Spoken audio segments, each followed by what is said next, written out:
TV9 news కి స్వాగతం. Kuppam municipal పరిధిలోని 20వ వార్డులో ప్రజల వద్దకే పరిష్కార వేదిక కార్యక్రమం కౌన్సిలర్ సోము ఆధ్వర్యంలో నిర్వహించారు.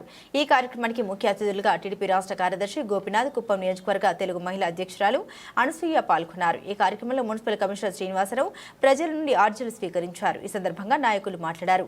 ప్రజల సమస్యల్ని పరిష్కరించడమే లక్ష్యంగా మున్సిపల్ పరిధిలోని అన్ని వార్డుల్లో ప్రజల వద్దకే పరిష్కార వేదిక కార్యక్రమం నిర్వహించడం జరుగుతుందని తెలిపారు. ఇప్పటి వరకు 20వ వార్డులో పరిష్కార వేదిక నిర్వహించడం జరిగిందన్నారు. ప్రజలు తమకున్న అన్ని విధాల సమస్యలపై ఆర్జీల ద్వారా తమకు అందించడం జరిగిందన్నారు. ప్రజల సమస్యలన్నింటినీ పరిష్కరించేందుకు చర్యలు తీసుకుంటామన్నారు. ఈ కార్యక్రమంలో మాజీ ఎంపీపీ డాక్టర్ వెంకటేష్, కౌన్సిలర్లు దాము, జాకీర్, నాయకులు సుబ్బు, ఆర్ముగం తదితరులు పాల్గొన్నారు.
అందరికీ నమస్కారం.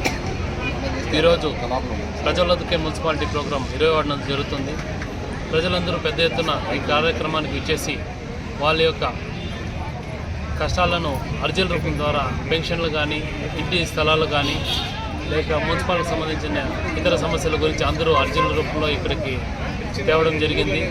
ఇక్కడ వెంటనే కమిషనర్ గారు దాన్ని ఏఈల ద్వారా పరిష్కరించి వెంటనే దానికి ఎండ్రోస్మెంట్ ఇచ్చే విధంగా చర్యలు తీసుకుంటున్నాం. మేము మున్సిపాలిటీలో ఈరోజు 19 వార్డులు జరిగి ఈరోజు 20వ వార్డు జరుగుతూ ఉంది. సో పెద్ద ఎత్తున ప్రజలందరూ సహకరిస్తూ వారి యొక్క సమస్యలను ఈరోజు ప్రజల వద్దకే వచ్చి తీర్చే విధంగా మేమందరూ కృషి చేస్తున్నాం. దీనికి కమిషనర్ గారి కృషి ఎంతైనా ఉంది.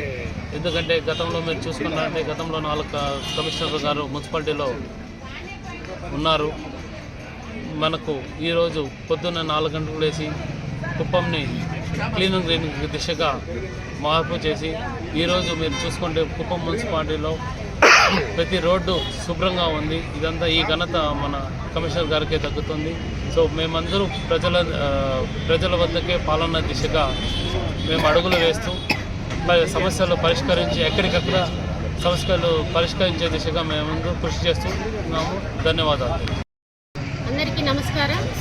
ఈరోజు కుప్పం నియోజకవర్గంలోని మున్సిపాలిటీకి సంబంధించి 20వ వార్డులో సోమశేఖర్ కౌన్సిలర్ ఆధ్వర్యంలో, అదేవిధంగా కమిషనర్ గారి యొక్క చొరవతో ఈరోజు ఈ యొక్క సమావేశం ఏర్పాటు చేయడమైనది. ముఖ్యంగా ఇది మంచి ప్రభుత్వం కార్యక్రమానికి శ్రీకారం చుట్టడమైనది.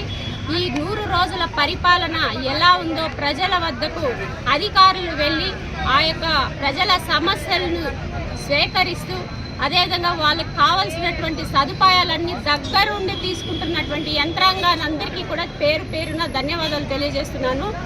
ముఖ్యంగా మన రాష్ట్ర ప్రభుత్వం ఏర్పడి 100 రోజులు పైబడింది కాబట్టి చంద్రబాబు నాయుడు గారు చేసినటువంటి అభివృద్ధి కార్యక్రమాల్లో సంక్షేమ పథకాలు కానీ, ప్రజలకు ఉపయోగపడుతున్నటువంటి మొట్టమొదట పెన్షన్ కార్యక్రమానికి ఎప్పుడైతే మొట్టమొదట సంతకం పెట్టారో అదే రోజున ఒకేసారిగా 4,000 రూపాయలు పెన్షన్ పెట్టినటువంటి ఘనత చంద్రబాబు నాయుడు గారికి ప్రత్యేకంగా కృతజ్ఞతలు తెలుపుకుంటున్నాను. అదేవిధంగా మరియు ప్రజల్లో ఈరోజు దీపావళి కానుకగా 3 సిలిండర్ల కార్యక్రమానికి కూడా శ్రీకారం చుట్టబోతున్నారు. మహాశక్తి పథకాలు ఏవేవైతే ఉన్నాయో వాటన్నిటిని కూడా ఒక్కొక్కటిగా రిలీజ్ చేస్తూ చంద్రబాబు నాయుడు గారు ఇచ్చినటువంటి మాటను నిలబెట్టుకుంటూ ప్రజా సమస్యలన్నింటినీ మీద కూడాను ప్రత్యేక ఫోకస్ పెట్టి అధికారులు అదే పనిలో ఉండేటట్టుగా చేస్తున్నటువంటి చంద్రబాబు నాయుడు గారికి జై హింద్, జై Telugu Desam. Thank you very much.